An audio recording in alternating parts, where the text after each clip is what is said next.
Hello everyone, welcome back to another episode of Technologyglance.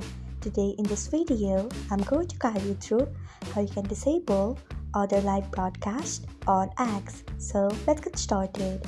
Firstly, open X app in your device, then tap on your profile icon. Next, tap on settings and privacy.